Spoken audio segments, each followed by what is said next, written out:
Hi yo-yo viewers, subscribe చేసేటప్పుడు అక్కడ ఉండే గంట సింబల్ ను ప్రెస్ చేయడం మర్చిపోవద్దు. అప్పుడే మీకు ఎనీ టైం అప్డేట్స్ నోటిఫికేషన్స్ వచ్చేస్తాయి. గుర్తుందిగా గంట సింబల్, అదేనండి బెల్.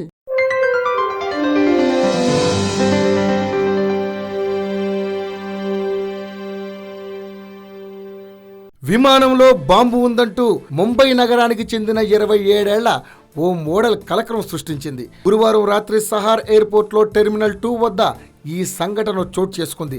తీరా అది ఒట్టిదేనని ఆమె ఒప్పుకున్నప్పటికీ పోలీసులు మాత్రం ఆమెను అరెస్ట్ చేసి కేసు నమోదు చేశారట. సరిగ్గా రాత్రి 9 గంటలకు విమానం బయలుదేరుతుందనగా ముంబై మోడల్ కాంచన్ ఠాకూర్ తన స్నేహితురాలి బ్యాగులో బాంబు ఉందని జాగ్రత్తగా తనిఖీ చేయాలని సెక్యూరిటీ గార్డులకు చెప్పిందట. దీంతో విమానంలో ఒక్కసారిగా ఆందోళన చెలరేగింది. సిబ్బంది ఈ విషయాన్ని వెంటనే సిఐఎస్ఎఫ్ అధికారులకు చేరవేశారు.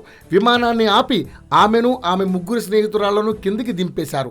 అయితే బాంబు మాట ఒట్టిదేనని, తాను సరదాగా అలా అన్నానని ఆ మోడల్ అధికారులతో వాగ్యుద్ధానికి దిగిందట. అయినా గంటసేపటి తనిఖీల తర్వాత కాంచన్ ఆమె మిత్ర బృందం లేకుండానే ఢిల్లీ విమానాన్ని పంపేశారట. ఈ సందర్భంగా ఆమె అధికారులపై తీవ్ర స్థాయిలో విరుచుకుపడింది. నిజంగా ఉగ్రవాదులు విమానం ఎక్కినా పట్టుకోలేరు, కానీ జోక్ చేసినందుకు మాత్రం ఇంతలా చేస్తారా అంటూ విరుచుకుపడిందట.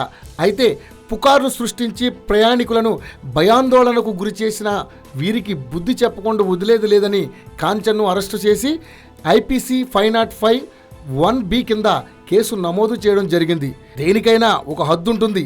ఇలా చేస్తే ఎవరు మాత్రం మెచ్చుకుంటారు చెప్పండి.